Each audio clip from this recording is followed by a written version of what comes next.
Sam, Hello, sir.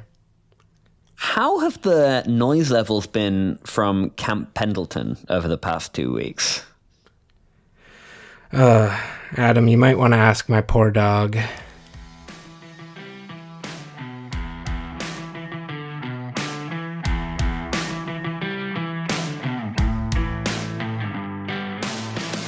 Hello and welcome to another episode of Revolutions of Our Time, the podcast where we talk about protests, revolutions, past and present, and try to tease out any information, any lessons that we can learn for continuing to fight the good fight.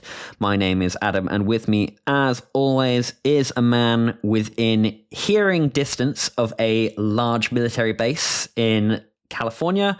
Sam, how are you doing today? I'm doing as well as one can be, considering the geopolitical circumstances, I suppose. I'm doing pretty terrible, Adam. How are you?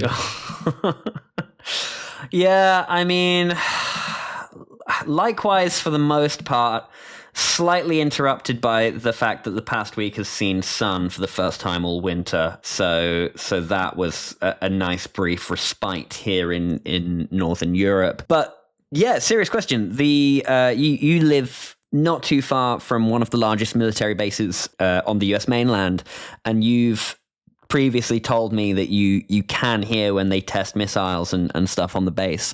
Have you been hearing a lot of noise from the base? I hear some rumbles here and there. I have a friend that has a house backed up onto the base, and he says It's been absolutely nonstop.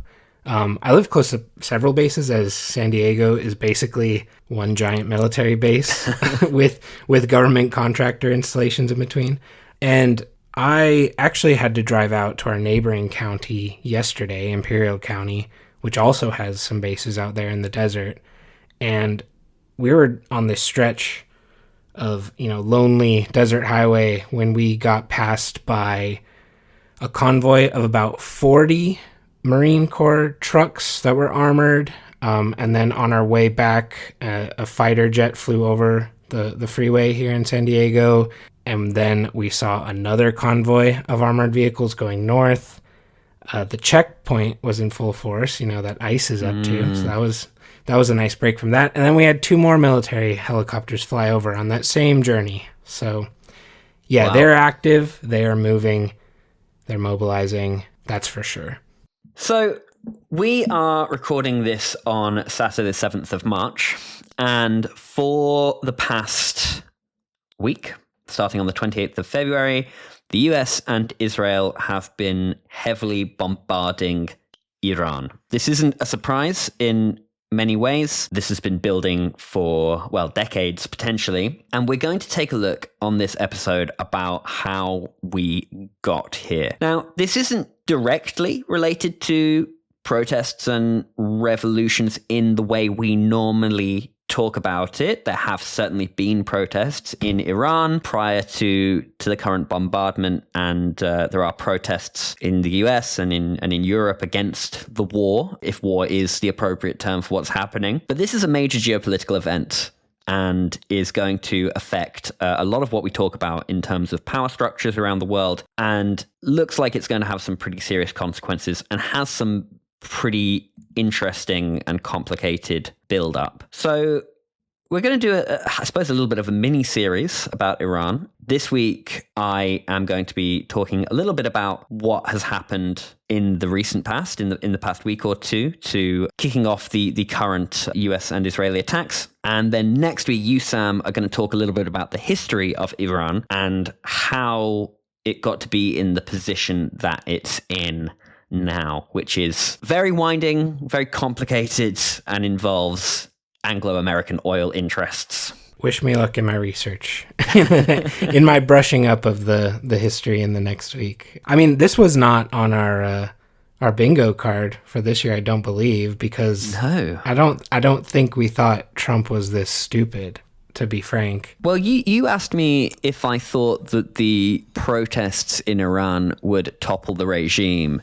And as I recall, my answer was, no, this one won't, but the next one might. As it turns out, the US couldn't wait for the next one to do that, and they decided to just go in there and assassinate the supreme leader of Iran. So let's talk a little bit about what's happening and the sort of official justification for why what's happening now is happening, and then why it's really happening, as far as we can tell. The US has been negotiating with Iran for years about Iran's nuclear program. Iran has, for many, many years, been working to build up its stockpile of enriched uranium, which Iran claims is for domestic nuclear energy production, and which the US claims will be used for the construction of nuclear weapons. Now, in 2014, under Barack Obama,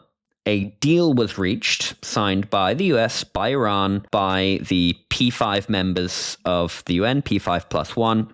So that's Russia, China, the United Kingdom, France, and Germany. And the European Union was a signatory to this as well. And this limited the amount of uranium that Iran could have stockpiled, and it limited the kinds of centrifuges they could use, which would limit their ability to create weapons-grade uranium. Trump 1 withdrew from this agreement in 2018. The reasons why are not entirely clear, but it seems to be because it was a notable success of the Obama administration from an American foreign policy standpoint, and so he withdrew from that in 2018. And Joe Biden did not rejoin it, notably, in the 2020s during his tenure. So they've been negotiating, and the US seems to have added in some extra details. They wanted to limit Iran's ability to store ballistic missiles, and they wanted Iran to cut off all support to Hamas and Hezbollah, their proxy militant groups, or as they're often called, proxy militant groups operating out of Gaza and southern Lebanon. Iran observes that this is outside the scope of the nuclear agreements, and besides which, the US is not entitled to demand zero uranium enrichment, as is Trump team's demands, and that under the Nuclear Non-Proliferation Treaty, they are legally entitled to enrich a certain amount of uranium for domestic energy production. And for like medical development, right? Yeah. So this nuclear issue has been around for years. Why do you think the American administration decided to act now? Well, I think everyone's asking that question, right? But certainly, yeah.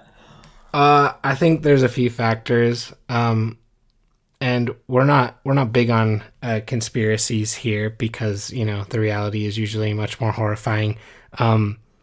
But if you were not aware, Trump has been losing a lot of support from his base lately due to the Epstein files. This has been the leading headline in the past, few months in the U.S.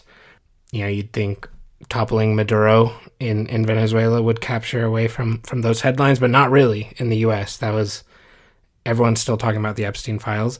Mm-hmm. Perhaps the timing is to do with that. The timing also could have been influenced by Israel, I'm sure.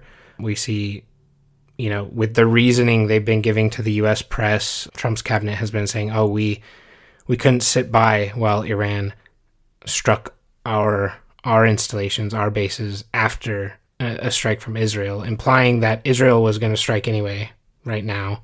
Now, the question to that, why now for Israel, I don't know that either necessarily. Mm-hmm. We had been discussing protests going on in Iran, which we were probably going to do an episode on that itself, which was going to be a behemoth of why is this going on and what does this mean? And we discussed in our first episode of the year how complicated things are there because, not only the Ayatollah, but Israel and the U.S. have effectively neutered any real opposition that could emerge, right? There's no one that could emerge as, a leader for the workers there, a leader for the people. It would only be a neoliberal puppet for the U.S. So why now specifically? A few reasons, but the protests and the supposed killing of, they were claiming tens of thousands of protesters. That hasn't been necessarily verified to that extent. There were protesters killed, but who knows how many. That was a convenient excuse, it seems, though I don't think justified enough for what actually happened with these strikes, right? Yeah, so absolutely that all plays a role. And I think you're entirely justified in not being sure of why now, because no one seems to be entirely sure of why now. Marco Rubio said that the reason the US struck now was as part of a preemptive strike, because Iran signaled that it would strike the US in response to an Israeli attack, which, yes, you're right, it sounds like the preemptive strike was from the US was because Israel was planning to strike Iran, and Iran would strike back as a result of that. And the best explanation that I've seen, or the hypothesis that seems to make the most sense to me in terms of why now, I don't think it had to be immediately now, but I think that the Israeli state realizes they've sort of run out of goodwill in the West. Whatever goodwill the Israeli state has had with Western countries has been massively, massively eroded over the past few years. Donald Trump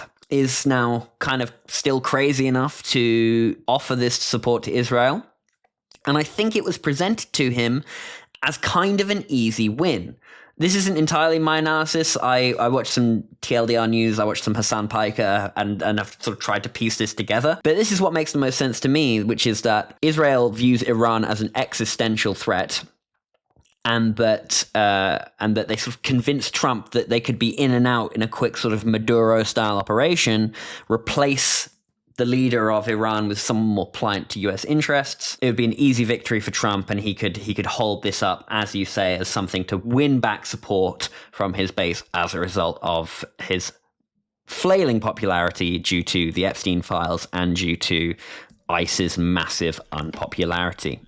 Oh, yeah. Also, Kirsty Noem taking the fall this week as an update from one of our previous episodes, right?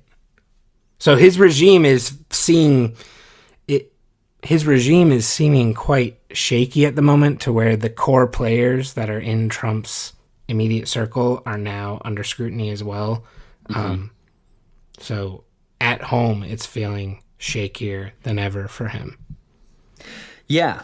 And an ongoing war, a little war ongoing, is something that leaders love to sort of keep them in power. I mean, it kind of feels like a why now situation when, like when Germany attacked Poland, right? And people are saying, well, why now? And it kind of falls in that same, why now for Italy invading Ethiopia? Like, fascism requires that enemy, right? Yeah. And, maybe Venezuela was a bit too fast, right? Yeah. A bit too convenient. And maybe something a bit more ongoing would have helped his cause in this case. Yeah. So we'll put a pin in the relative interests of the United States and Israel in Iran for the moment, and we'll talk about what happened in the opening days of the war. And I'm putting war in quotes because within 12 hours, 900 American missiles, struck Iran across a number of cities, primarily targeting air defense installations, military infrastructure, and Iranian leadership. Ayatollah Khomeini, the supreme leader of Iran, was killed in one of these strikes. Also struck was a girls' primary school in which 165 primary school-aged girls were killed. In a place where notably U.S. Republicans on the news go on and say that women are not allowed to have education. And I believe they are talking about their ally Saudi Arabia, but that's besides the point. Yeah, and according to the Independent, it seems that AI-driven targeting, which is being tested by the Pentagon, was in part responsible for this school being struck in Minab. So all those ads I saw in DC for AI targeting on the metro came into play here. Yeah, it seems so. It is sort of next to a Revolutionary Guard training center, but it was the school that was destroyed, and 165 little girls were killed. Israel and the US have denied responsibility for this, but analysts in the US seem to believe that, yes, the US was responsible for this strike. Who would be responsible then, if not either of them? Yeah, exactly. This has been called Operation Epic Fury. And do you know the guy who makes like Instagram and TikTok's Etymology Nerd? No, but it feels like something I should know. Oh, you would love this guy. He talks about etymology and linguistics and all sorts of things. His name's Adam Alexic. He made a video talking about the sort of aesthetics of this conflict and how calling it a war and looking at the images that the American government is putting out there in terms of like the kind of music they use and how all of the shots are of American power, of aircraft carriers and planes, and then intercut with some scenes from Iran, but not showing the reality on the ground there, is all designed to make this seem like a war, like a real war. But as he points out, in a real war, there is some sense of threat. There is some sense that you could be injured as well. And people in America do not have this sense, right? There is no threat in America from Iran. What's actually going on is a massacre being marketed as a war. Do you think that's accurate? Yeah, I'd say so. I don't believe that the general population here feels the gravity of what's going on. They definitely don't feel threatened necessarily. Like, Republicans here do talk about the necessity of all of this to prevent Iran from nuclear capabilities that could strike the U.S. or whatever, but I don't think they actually feel threatened themselves. So I agree with your assessment. Yeah. So this leads to the question. This was immediately touted by Trump and his cabinet as a great success. And Trump, after these strikes, called on the Iranian people to rise up and take control of their government, a statement he reiterated a few days later. However, in between these two statements, he did tell the New York Times that he would be interested in a Venezuela-style, not exactly regime change, but a Venezuela-style leadership change, which resulted in a sort of more pliant Iran, an Iran that was more willing to do business on U.S. terms. This doesn't appear to be working for a few reasons. The first is that Iran's new leadership, a new supreme leader, has not yet been selected, but there is a new government in Iran. There is the president, Masoud Pezeshkian. They have not signaled any willingness to negotiate, and Iran's foreign minister appeared on, I forget which American... I think it was NBC. NBC, and was asked whether Iran was willing to negotiate with the US, and he said, well, you tell me, are they willing to negotiate? Because every time we show up to negotiate, we get killed, so we're not so inclined to do that right now. I believe he also iterated that at this stage, the US and Israel have a lot harder job than them, in that Iran just has to hold out and waste enough American and Israeli resources before, a ceasefire will be necessary by the people of those countries that will call for it. Yeah, and this appears to be Iran's strategy for fighting back. So immediately, Iran launched missiles at Qatar, the UAE, Bahrain, Iraq, Kuwait, and Saudi Arabia. This appears to have surprised American and Israeli military command, who they expected Iranian responses to be largely targeted at Israel, as they were in the 12-day war last year. Not the case on this occasion. Instead, what it seems to be is Iran has immediately, as they said they would, escalated this into a regional conflict, targeting American military infrastructure across West Asia. You know who also was surprised? Was tax-dodging British and American influencers in Dubai, which sounds terrible to say, but look up the definition, dear listener, of Schadenfreude. That's all I'll say about that. Any comment, Adam?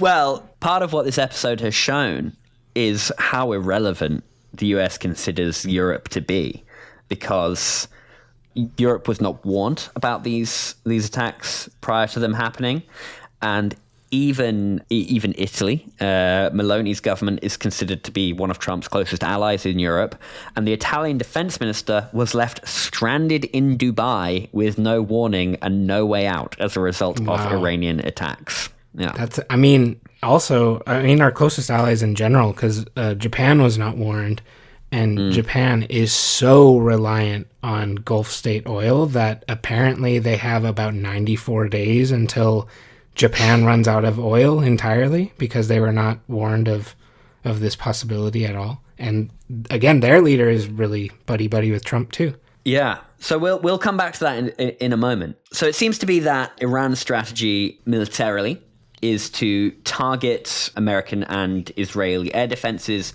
stretch them out as much as possible, and deplete their resources, their sort of anti-missile technology. Iran has a huge stockpile of ballistic missiles, and they're using them to target these military sites. This is turning out to be very expensive. The first 100 hours of the war have cost $3.7 billion, or about $891 million per day so far for Americans. And yet PBS in America, the public broadcasting service, needed its funding completely cut. Am I right? Well, you got to pay for this somehow. Although how it's going to be paid for is unclear. There is no budget designation for any of these attacks because it was not cleared by Congress and is therefore completely illegal. I did see something today as well that Trump announced via his socials that the government, or his government, has greenlit unlimited munitions productions from our government contractors today, which again, not cleared by Congress, and some people are going to get very rich off that. Yeah, I saw him say that he was hoping to quadruple munitions production. And this is why the destruction of American military assets is not actually a big deal for the American state, because a lot of the American economy is based on munitions production, and this is great for keeping that ticking over. Yeah, and endless war is great for shareholders. Yeah, we know that. So the other thing that Iran has done, which may prove to be more effective, is partially closing the Strait of Hormuz, where around 20% of the world's oil passes through, as you alluded to. This is already having a pretty significant impact. They're only targeting American, Israeli, and European ships, at least at first, but it has made oil leaving Iran a lot more difficult, and oil prices have risen to levels that they have not hit since Russia's invasion of Ukraine in 2022, as of today sitting around $90 per barrel. This is going to be pretty bad, one, for American hegemony, two, for Ukraine, and three, for the rest of Europe in particular. And it will be good for Russia, very good for Russia. Oh, yeah, I'm sure. There has been some evidence over the past year that the Russian war effort might have been slowing because they've been struggling to sell their oil at a profit on the global markets over the past year, given the various sanctions that are in place on them. But with the EU not having access to as much oil through the Strait of Hormuz, China and India not having as much access to oil through the Strait of Hormuz, they will be turning to Russian oil. And with European interests being targets for retaliation from Iran, the EU may have to redirect military assets away from Ukraine. Cyprus, where Britain has 2 military bases, is already likely to be a target because the US is launching airstrikes from British military bases. Keir Starmer has given the go-ahead for that, the spineless coward, and is likely going to pull European military infrastructure away from Ukraine. So it would be very bad for Ukraine, good for Russia as they'll get to sell more oil, will create some pretty severe oil energy security issues in Europe. And yeah, Japan is, as you say, 94 days. I hadn't heard that one. Well, it was 100 days about 6 days ago. So, okay. Yeah. I mean, even in America, where good thing we don't live in a car-dependent, non-walkable place, right, Americans? Where Trump surely is trying to keep the price of petrol, gas, down. I've already seen it rise $1 per gallon in a week, so I'm sure it'll get a lot worse. In a week? Yeah. That's true. Well, it's gone from $53 a barrel to $90 a barrel in about a week. But I mean, like at the pump, like $1 a gallon. Yeah. So we'll see what happens, because that is also one of Trump's key talking points when he talks about the Biden administration was the price of gasoline. So yeah. What will he have? He doesn't have the peaceful dove thing anymore. Not that he ever did, but that was like one of their talking points. I guess he'll have eggs. Maybe. I mean, has the egg price gone down in the eggs US? Were expensive. Okay. But eggs are cheap again. So I guess he'll hang his coat. That'll be his legacy, everyone, right? Yeah. So Trump and the Americans more broadly, the American regime more broadly, are in a bit of a tricky position right now. Because although the US and Israel had similar starting points for escalating this conflict against Iran, they now have different goals. The US would be very happy to have a more pliant, cooperative Iran, a la sort of Venezuela style. Israel is intent on destroying the Iranian state completely, balkanizing Iran. They view Iran as an existential threat, and won't be sort of satisfied until there is no Iran capable of threatening sort of Israeli positions within West Asia. And we all know how well balkanizing places works, right? Yeah. Trump would be happy to have a more cooperative Iranian state in place. And the only figure who might be happy to play ball with the states in a way that Israel is happy with is Reza Pahlavi, who is the son of the last Shah of Iran, living in the US, and has said he feels called to lead Iran in this time of transition. Yeah, I'm sure he does. It has already been proven he's just a Mossad asset as a just this guy living in Maryland with millions of dollars no one know how he got. And no experience politically whatsoever. Before we move on, I think maybe just like a quick definition to our viewers that don't know what balkanizing means. Sure, yeah. Give a shot. Balkanizing means to split a country into a bunch of smaller countries, as happened in the Balkans. Yugoslavia being split up into various smaller countries. Which, after that happened, all-out war broke loose between them. Genocides against various groups, and NATO had to get involved with carpet bombing European countries. But also, the thing about balkanization in the Balkans is there was some sort of like historical precedent for these places, right? Yeah. Yeah, exactly. Which there kind of isn't in Iran. Persia is... Not at all. Not at all. Persia is like one of the oldest sort of continuous nations on Earth. And sure, there are different ethnic groups within Iran, but it doesn't have the same history. They've never had their own anything, really, in that region, right? So that would get very messy, more so than even the civil war in Yugoslavia. Yeah, for sure. Which is saying a lot, because the Croatians had concentration camps for children. So that's saying a lot, that this would be worse. Yeah.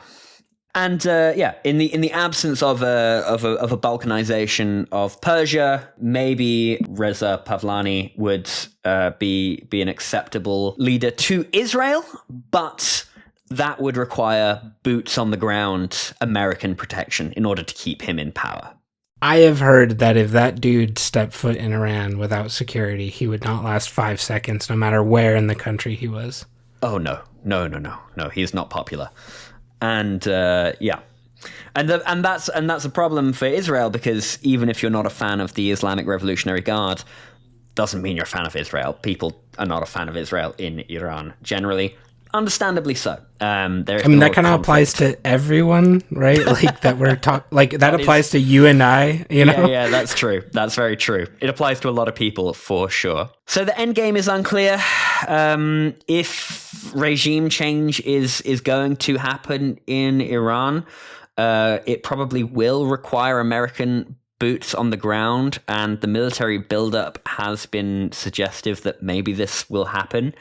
It's the largest American military buildup since the Iraq War in 2003. But the US doesn't seem clear on what they want the outcome to be. It seems like Trump was hoping for a quick win, which didn't emerge, and now they seem like they're floundering a little bit about what to do next. Man, did you think another quagmire in the Middle East would happen so soon? Did I think it would happen? No. Am I surprised? Not really. It's great for China, you know? We're massively... Turns out the best thing for Chinese ascendancy was the presidency of Donald Trump. It turns out all China had to do all along, as we say over and over, is nothing. Is nothing, yeah. China does nothing, still wins. I mean, one thing that is horrifying about this buildup is it does seem like Trump is trying to mobilize the Kurds from around the region to be those boots on the ground and to be the cannon fodder. And that's horrifying because they've tried that a lot in Iraq, in Syria, and the Kurds play ball. They fulfill their end of the bargain, and they usually just get abandoned after. So, I can see why Kurdish people jump at the idea of someone propositioning them for, the potential of their own state. Fool me 3 times, what does that say, right? Maybe 4 if you count the 90s, too. 4 times from the U.S. Tell me a little bit about the Kurds, because you mentioned this just now and off-air before, and I haven't heard much about this yet. The Kurds are an ethnic group in the Middle East, ranging from about eastern Turkey through to Iran. They're in northern Iraq. They're in northern Syria. But they're neither Arab nor Turkic in people group or linguistically. They're a very old people group in the area. They speak Kurdish. They're Sunni Muslim, which usually makes them kind of a minority in some of the places they're in Iraq and in Iran. In the aftermath of the world wars, with the Sykes-Picot Agreement, with the Ottoman Empire crumbling, with France and Britain dividing up the regions, they did not allocate for a Kurdish state. So that leaves these people kind of in limbo, and sometimes they are persecuted by the regimes they live under, such as the Assad regime in Syria or Saddam Hussein in Iraq, or at times under the Iranian regime. So this leaves them very primed for manipulation by the U.S. They're not necessarily fans of Israel. Being Sunni Muslim, they have a lot of empathy for the Palestinian plight, as they see a mirror to their own situation a bit too. Mm-hmm. But they're also divided. That makes it very tough to get a consensus. So you can work with different groups and encourage certain groups to rise up or to join the U.S. in these fights. But that doesn't mean that all Kurds are in consensus of doing so. And it seems like Trump right now is mobilizing the Kurds in northern Iraq and within Iran itself to be the foot soldiers. And this happened in our previous engagements in the region before as well, where they manipulated the Kurds, used their soldiers. And when this is all going on, you'll see articles put out by CNN and BBC being look at the woke fighting force of the Kurds, because they have women in the military, and they're Muslim but they're different, type of vibe, and to drum up the US or Britain to support us supporting them. There's a lot at play with the Kurds, and I'm sorry that was a lengthy explanation, but it is a kind of complicated issue. No, that's fine. We'll do one day. We'll do an episode about the Kurds and the PKK in particular, the Kurdish Workers' Party. And that is a good point as well, that a lot of these Kurdish groups initially were socialist in organization back when the USSR was around. But sort of the agreements they strum up with the U.S. is that the head of the snake of the socialist organizations usually gets removed before talks with the U.S. So there is a big lack of organization due to that over the years. Yeah.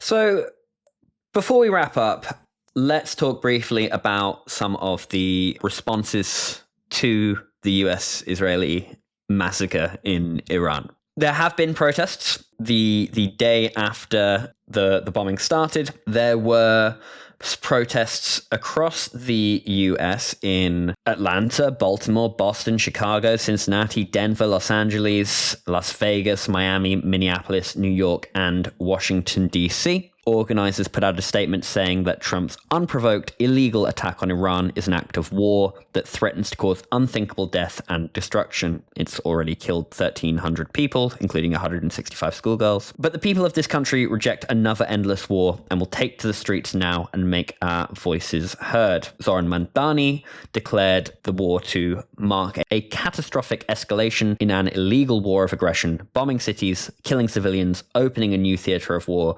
Americans do not want this. They do not want another war in pursuit of regime change. Outside of the US, response has been fairly muted, at least amongst American allies. European leaders have been lukewarm on it. Keir Starmer, despite saying that American jets could use British military bases to launch bombing campaigns, has said that he won't join the war unless there is a clear legal case for it, which there isn't. The only European leader to come out firmly against the war is Spain, Pedro Sanchez, who is pretty based. Common Spanish W. Mm-hmm. Well, he's the head of the Socialist Party there, right? Technically? Yeah. He has said that America is playing Russian roulette with the destiny of millions. And he has said that the US-Israeli strikes are an extraordinary mistake, not in accordance with international law. Well, they prevented the US from using their Yes, they bases, did. Right? Yes, they did. They've forbade the US from using bases. To which Trump replied yesterday or the day before that he would be cutting off all trade with Spain. Just a crazy thing that is, I assume, even for him, that cannot be true. Like, the US surely cannot cut off all trade with Spain. Did you also hear him in that same breath, despite Keir Starmer being spineless and bowing immediately, he said that, oh yeah, and there were some islands that they gave away earlier that we wanted to land on, but we couldn't because they gave them away. And he couldn't remember the name, but he's referring to the Chagos Islands that were given up in the Indian Ocean by Britain. And he said, we're not dealing with Winston Churchill here. He did say that, yeah, which was a weird thing to say. It felt like he reached for the only sort of British politician whose name he could remember. Mm-hmm. Putin has, of course, called for an immediate halt to the conflict, even though, he's benefiting massively from it. And Russia is passing intelligence to Iran, it seems. That sounds about right. And China has had a fairly muted response. They have formally opposed regime change, but have sort of said very little about it. Their allyship with Iran is one of convenience at best. They've described the actions as unacceptable and called for restraint, but that's really it. I think now would be a time to point out again, which we keep referring to, the Soviet Union-sized hole. Oh yeah. In geopolitics, I reposted a clip on our account of Hassan Piker saying that if Iran had nukes, as others claimed, if they actually had them, then we would just be looking at a North Korea-style situation here where they probably would have been left alone, right? Yeah. That with the world as it is right now, China is not willing to stick their neck out for their allies and actually go to the table with the U.S. or with Israel and say, no, if you do this, there will be retaliation, which, when you look at the lens of history and you look at the Cold War, the Soviets are painted in a negative light for, sending their nukes to Cuba, but it kept Cuba safe and it kept the world at peace, right? It did, and it was also, as we forget, in response to American missiles in Turkey. It was, and that's not started by the U.S. Right, exactly. And I think we just need to kind of deprogram ourselves from the history we've kind of been taught in this U.S. hegemonic world, where clearly here there's no argument. Again, we are not fans of the Ayatollah, the former Ayatollah, right? Yeah. But there's one clear aggressor here in this conflict. Well, two. No, there's two. yeah. There's one side that's the aggressor and one side that is the one being attacked. And there's a lot of, I know on American news, I'm actually shocked that NBC had their, what's his title again? He's the foreign minister of Iran. Yeah. I'm shocked he came on because other than him, there is not a dissenting voice. There were people in Bahrain cheering because Bahrain is an interesting country in that it has a Sunni monarchy, but most of the population are Shia, and they don't receive the same material conditions that people in Dubai necessarily receive and stuff. But they were cheering on the strikes on the U.S. base in their own country. So if you're not going to interview the other side in Iran, why don't you go interview some of these Bahraini people and be why are you cheering this on? That seems like a story people might want to hear, right? But as it stands, it's kind of a very one-sided news event. Yeah. Beyond the protests in the US that happened sort of the day after the war started, there were protests today in London at the American Embassy, 5,000 to 6,000 people protesting. And there have also been some protests at American military bases in Britain. People, this in Gloucestershire, which I only found out about after the fact, but is not too far from me.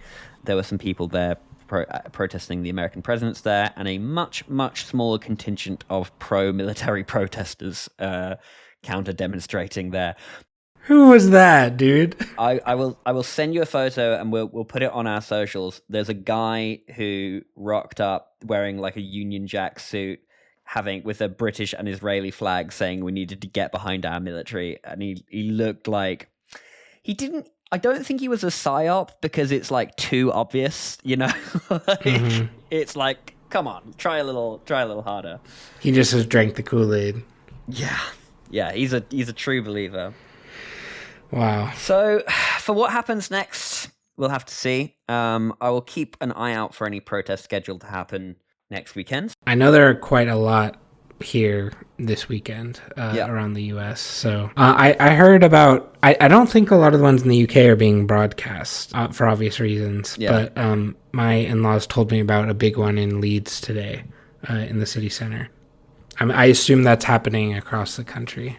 Yeah, there was a fascist demonstration in Bristol today, and the anti-fascists sort of chased them out and massively outnumbered them, which we love to see. Why do they keep coming to Bristol? Didn't they do that a few weeks ago too? There is there's a small but dedicated fascist sort of community in Bristol, but they're massively, massively outnumbered by anti-fascists.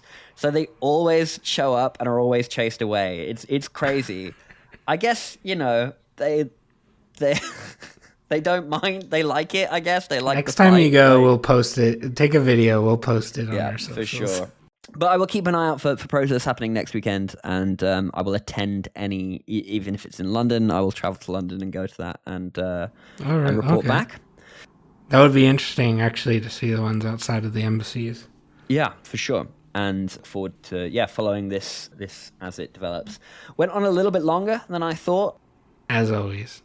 Yeah, as always. That's what happens when you get me on the call. But I will say that this is one thing that will be around, I think, for quite a while in terms of how it affects the world materially. So something we felt the need to address.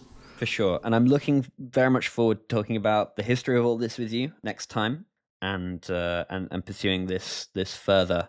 It's a pretty shocking situation with some pretty severe consequences for the people of Iran, wider West Asia, and of course the global economy as well. And we will be seeking out opportunities to protest against this as we can.